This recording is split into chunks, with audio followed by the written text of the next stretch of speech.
You're listening to The Building Code, your guide for a better way to run your business. I'm Tom Houghton.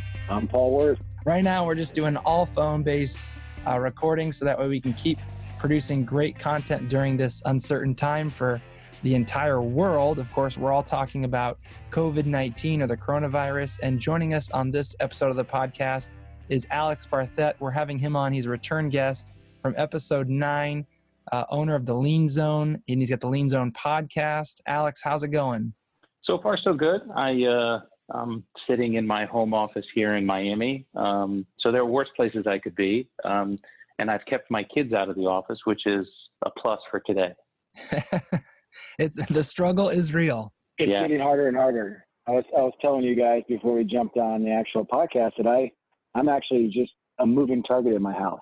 I've got like 4 to 5 different spots I go to, and my kids can't find me. So it's like you're going to try the roof soon. Yeah.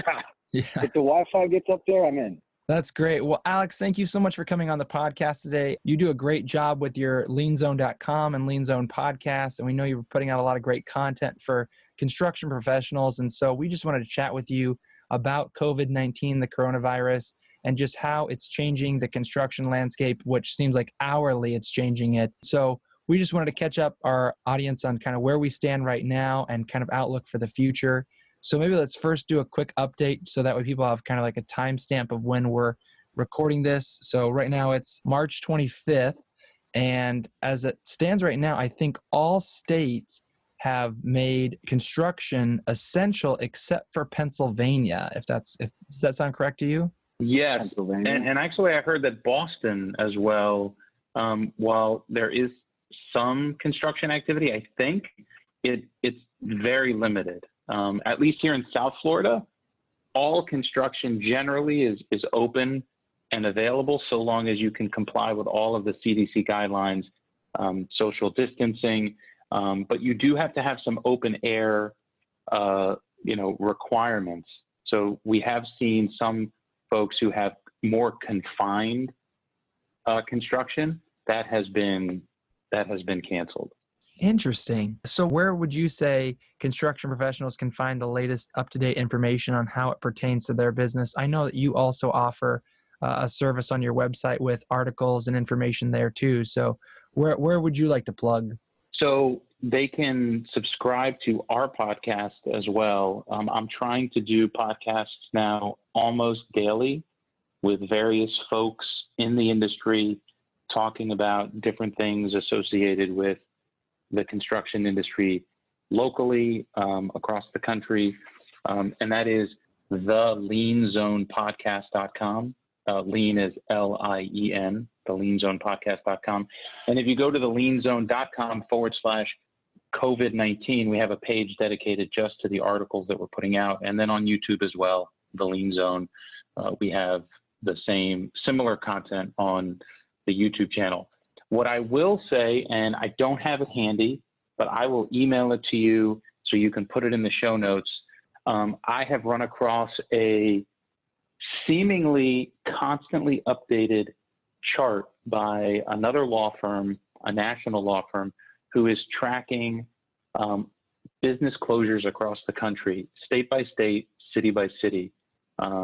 It's a tremendous undertaking that they've started. But it's a great resource. So when we get off this podcast, I will send that to you so you can put it in the show notes. Very valuable. We actually use it as a resource as well. That's great. Yeah. And so for our listeners, if you're just joining us, you can find our show notes at buildertrend.com/podcast. And we'll definitely put that link in there when you send it over. So thanks for sharing that. I think, it's crazy. This situation just continues to seem like it's changing day by day still. And I think for one, trying to be an optimist, am hoping that we'll see the end of it here really soon and just kind of get back to business as usual. But as the time goes on, it seems like more and more we need to prepare for this having a longer term impact on the industry as a whole, but also just economically outside of that to a greater extent.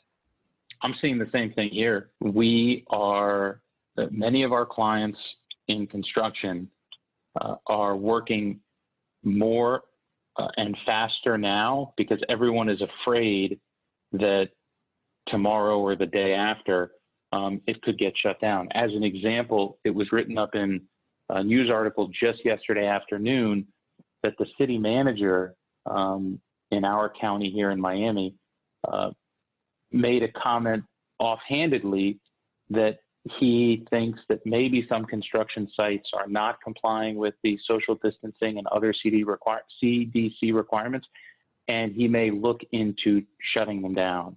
That has started a, little firestorm on the internet. We have very powerful and well-respected construction trade groups here that are meeting with the politicians to keep construction going. But yes, it's changing constantly, and I'm sure you're seeing it up there too. Yeah, that's a good point, Alex. We are now, just from my knowledge, as I understand it, this is all state by state, right? The states are deciding what sort of policy of shutdown they want as it relates to stay home in place and where people can go, and also more importantly, what essential businesses are. Do we see that? I'm going to go one even better. One even better. Many governors, not all, but many governors are leaving it up to counties and cities. So Florida, for example, the Florida governor has not issued a statewide stay-at-home position, and he has left it to various municipalities to decide what they want to do. And that's all the way down to what's an essential business and what's not? Correct. So some essential business, some orders with regard to which businesses are essential and which aren't, do not track exactly city to city, county to county here in Florida and across the country as well. Yeah, that seems so it's kind of a hodgepodge. Do we feel like that's going to change at some point? Do we feel like the federal government's going to step in and sort of lay the ground for what's an essential business? I'm not sure if you follow our president on Twitter, but he seems to be suggesting that he's not going to do that. He's made a proclamation or an innuendo about Easter. So I don't know that he's going to do that if he. I don't know that he's going to have a national lockdown if he's suggesting the opposite. Yeah, it doesn't sound like it from the conversation. Again, Tom told you what day it is today. That could change tonight or tomorrow, but it sounds like he is leaning towards letting each state, and to your point, Alex, even down to the city or county, make their own decision. I just wonder, yeah, go ahead. Does it feel like Star Trek? You started the podcast by noting the date and time. When have you ever had to do that on a podcast before, right? Right. Yeah. Exactly right. Captain's log, May 25th, and we've been in quarantine for 5 days. Send help. I mean, it's crazy how information can be out of date by the minute, it seems like. I mean, last week was insane, but it's not slowing down by a lot, I'll tell you that. I'll give you some other pieces of information we're hearing from our clients.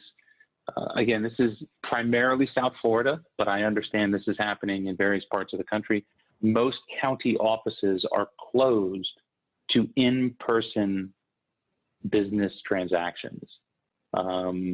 However, they are open for online and phone business.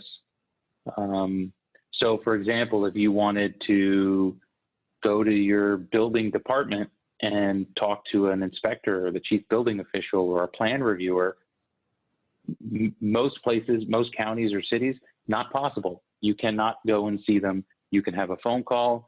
You can submit whatever information you are otherwise able to submit online, and that's it. What we're also seeing is that a lot of offices, municipal offices, are not issuing new permits. I don't know if that's a Miami thing or a South Florida thing, but if you don't have an open permit, the municipality is not, that we hear from our clients, are not issuing new permits.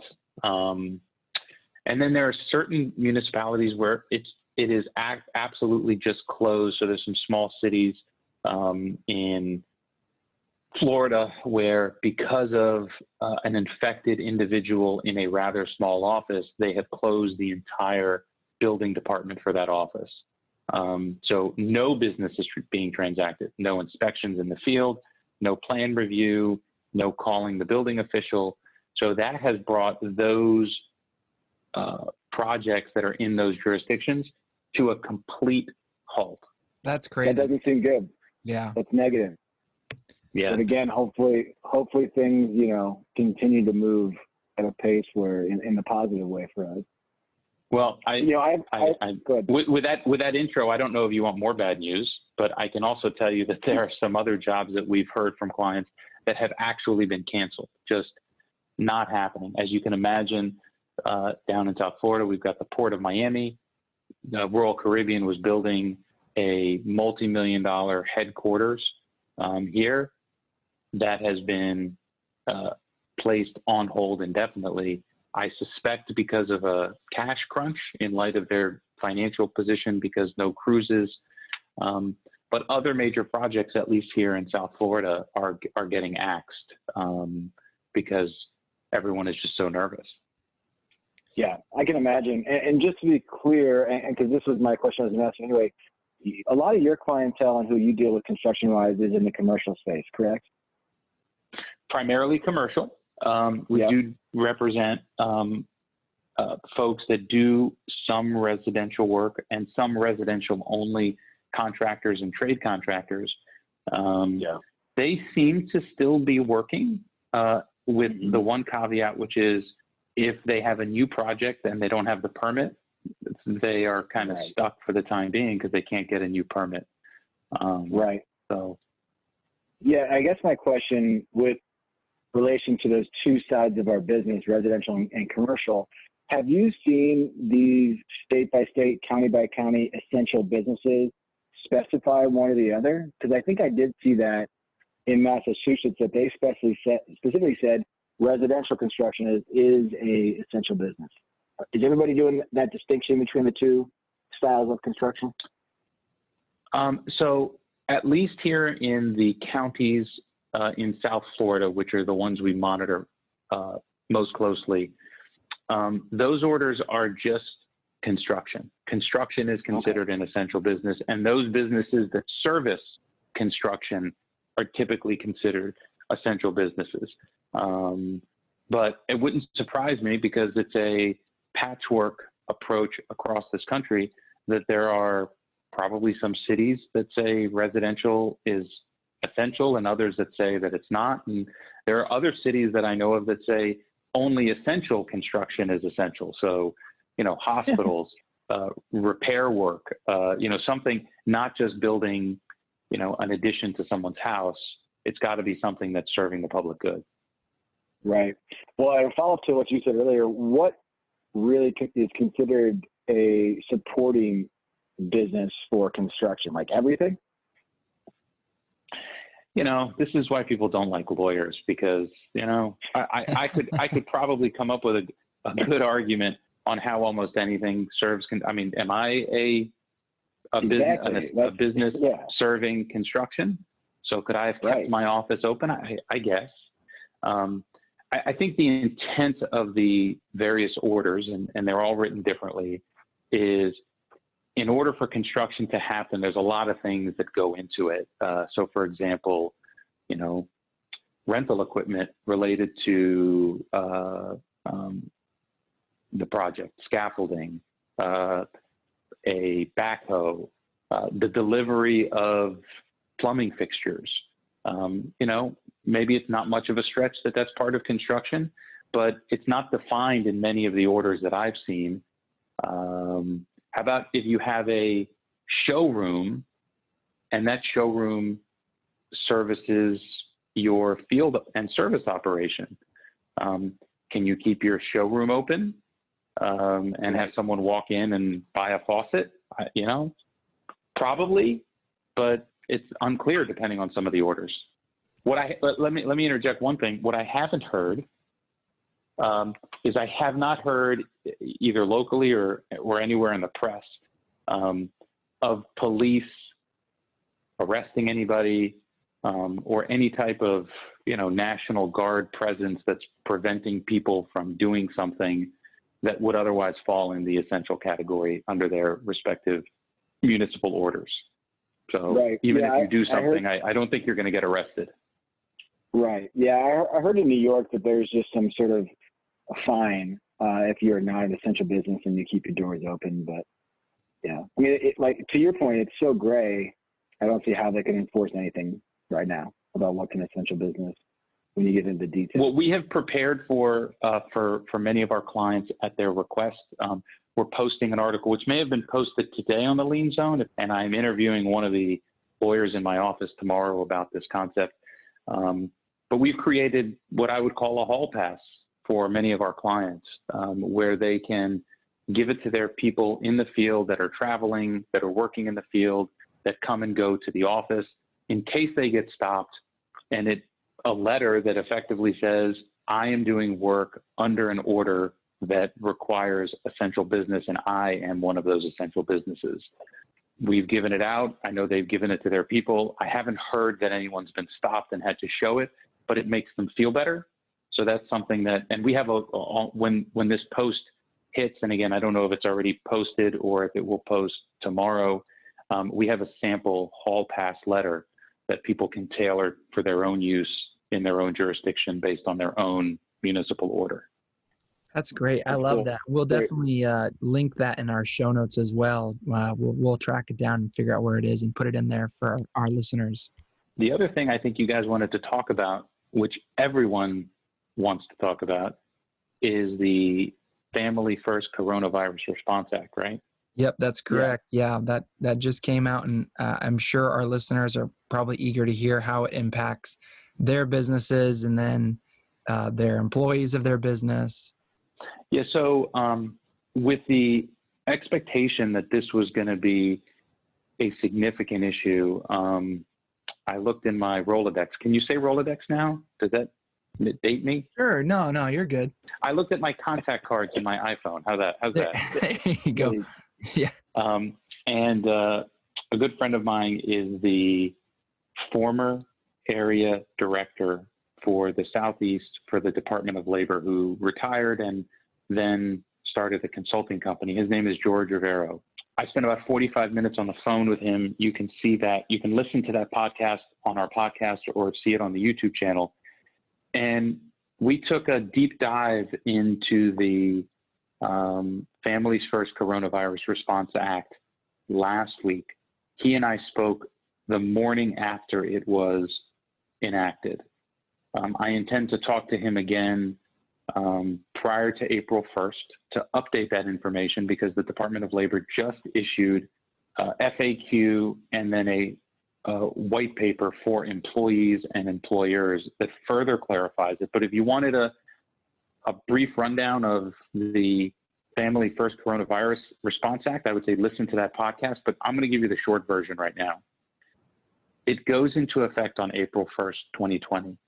It applies to any business that has 500 employees or fewer. I just saw today for the first time that there may be certain exemptions to the extent it may negatively impact your business if you have fewer than 50 employees. But it generally applies to those employees that take leave from the business because of a child at home, because they have a doctor's confirmed case or suspected case of COVID-19, or giving care to someone, an individual that has COVID-19, the coronavirus.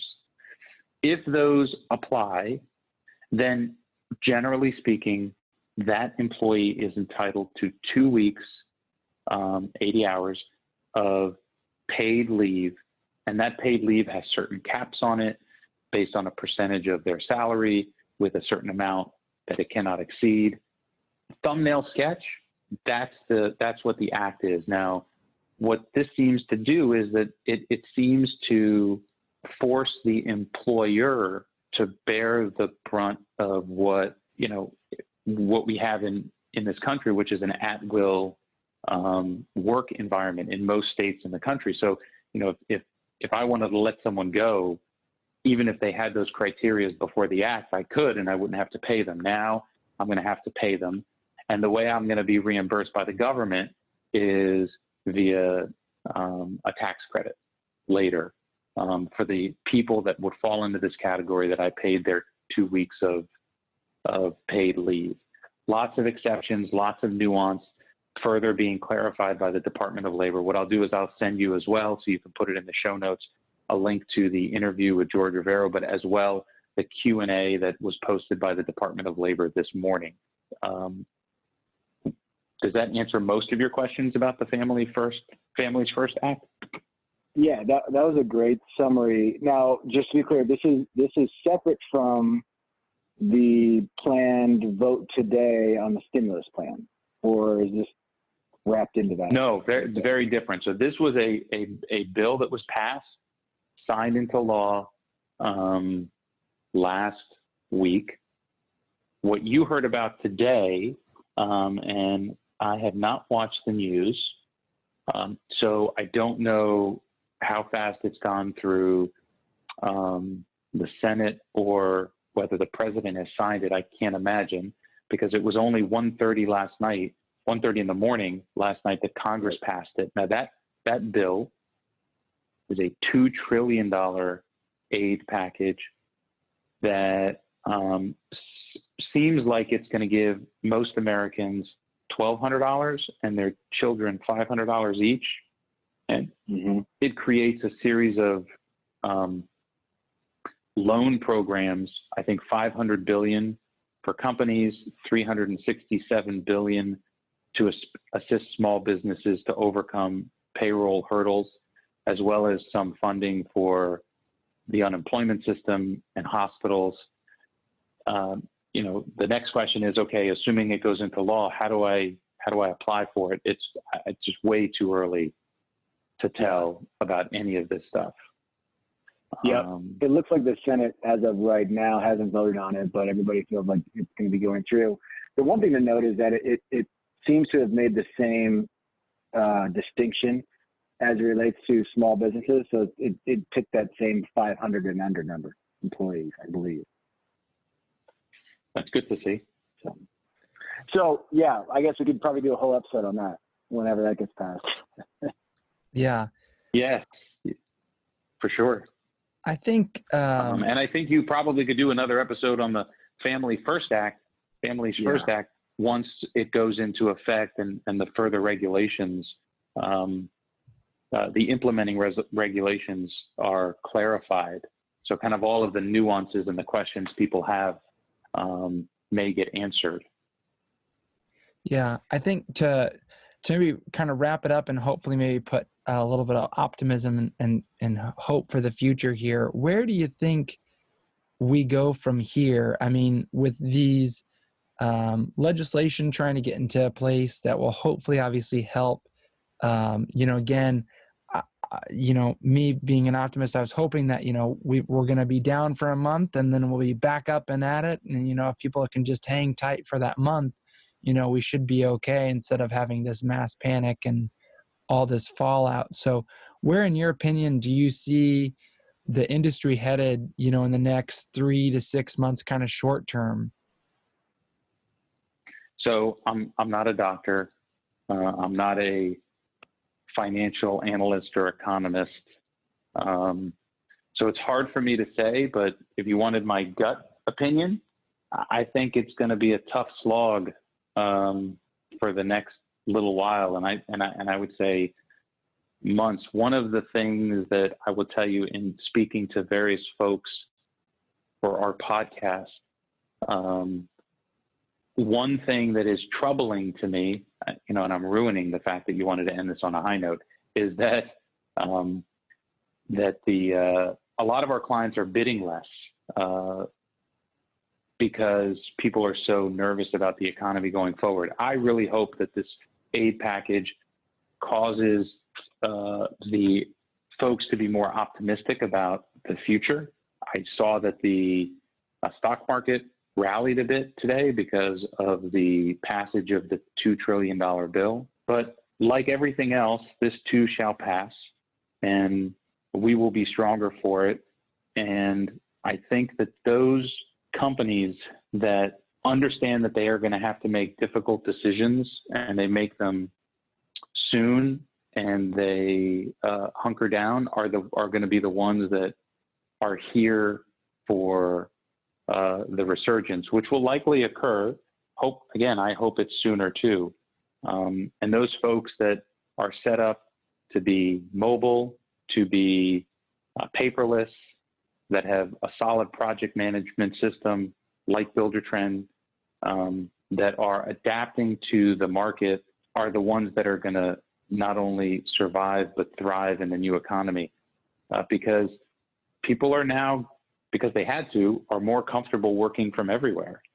So, you have to get ready for that. And if you weren't ready, then this hit you like a freight train. And if you were, it was just a matter of picking up your laptop and, working from your home office instead of your office. So I think things will get better. I think it's going to take a while. But I think if we all pitch in and be a little nicer to one another and recognize that everyone's got their own set of struggles that they have to deal with, I think we'll get through this. I love it. Love that positivity.